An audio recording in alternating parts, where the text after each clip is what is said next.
కామారెడ్డి జిల్లాలో కల్తీ కల్లు వ్యాపారం ప్రాణాల మీదకు తెస్తోంది. బీర్కూర్, నస్రుల్లాబాద్ మండలాల్లో కల్తీ కల్లు తాగి పలువురు తీవ్ర అస్వస్థతకు గురయ్యారు. కొందరి కండిషన్ సీరియస్ గా ఉంది. బాధితుల ఆరోగ్యంపై కుటుంబ సభ్యులు ఆందోళన వ్యక్తం చేస్తున్నారు. కల్తీ దందాపై కఠిన చర్యలు తీసుకోవాలంటున్నారు.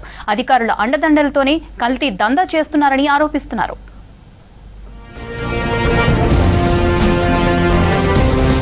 కామారెడ్డి జిల్లాలో కల్తీ కల్లు తాగి 67 మంది హాస్పిటల్ పాలయ్యారు. నస్రుల్లాబాద్ మండలం అంకోల్, దుర్కి, అంకోల్ తండా, దామరంజ గ్రామాల్లో పలువురు కల్తీ కల్లు తాగి తీవ్ర అస్వస్థతకు గురయ్యారు. వారిలో 61 మందిని బాన్సువాడ ఏరియా హాస్పిటల్, మరికొందరిని ప్రైవేట్ ఆసుపత్రిలో చేర్చారు. సీరియస్ గా ఉన్న వారిని నిజామాబాద్ జీజీహెచ్ కు తరలించారు. బాధితుల్లో కొందరు మతిస్థిమితం కోల్పోయినట్టు ప్రవర్తిస్తున్నారు. కొందరికి కాళ్ళు, చేతులు, మెడ వంకరపోయాయి.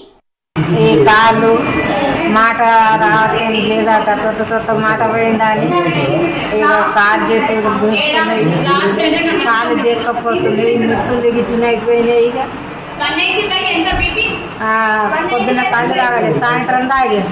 ఏంటంటే ఇక అదే ప్రాబ్లం సార్, నేనేం చెప్పాను. దుర్కి గ్రామంలో కల్లును తయారు చేసే ఓ వ్యక్తి ఆ కల్లును దుర్కితో పాటు అంకోల్ తండా, సంగ్యం, దామరంజ గ్రామాల్లో అమ్ముతుంటాడని తెలిసిందే. అతను అమ్మిన కల్లు తాగి అస్వస్థతకు గురయ్యారని చెప్తున్నారు బాధితులు, కుటుంబీకులు. అధికారులు కనసన్నల్లోనే ఈ కల్లు దందా నడుస్తుందని ఆరోపించారు. నెల నెల అధికారులకు ఎంతో కొంత ముడుపులు ఇచ్చి మేనేజ్ చేస్తున్నారని ఫైర్ అవుతున్నారు. అంకోల్ గ్రామంలో కళ్ళు తాగేది అస్వస్థతకు గురైనని తెలిసింది. మీకు తెలుసా అని అన్నారు సారు. అంటే మాకు తెలియదు సార్, ఇప్పుడే మేము మా పని ప్రాసెస్లో ఉన్నాము. నేను పోతున్న సార్కి వెంబడే పోయి మేము చెప్తా అని వచ్చినాం అన్నమాట. ఇక్కడ వచ్చే వరకు 8 మంది అస్వస్థతకు గురై కళ్ళు దుకాణం కౌంటర్ నెంబర్ 5లో కళ్ళు తాగి అస్వస్థతకు గురైంది.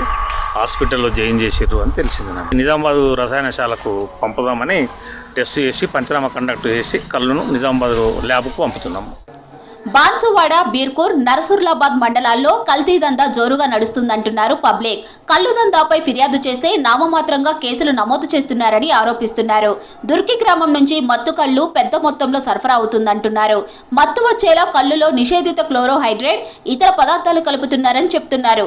కల్లు తయారు చేసిన ప్రాంతం నుంచి ఇతర గ్రామాలకు సరఫరా చేయొద్దన్న నిబంధనలను వ్యాపారులు పట్టించుకోవడం లేదంటున్నారు. బాన్సువాడ ఆసుపత్రిలో చికిత్స పొందుతున్న బాధితులను ప్రభుత్వ సలహాదారు పోచారం శ్రీనివాసరెడ్డి పరామర్శించారు. వివరాలు అడిగి తెలుసుకున్నారు. ఘటనపై విచారణ చేసి దోషులకు శిక్షించాలని అధికారులను ఆదేశించారు.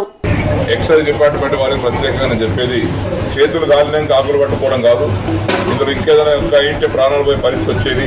సమయానికి తీసుకొచ్చారు, సమయానికి వైద్యం చేయించారు కాబట్టి కొంత ప్రమాదం నుంచి బయటపడ్డాం.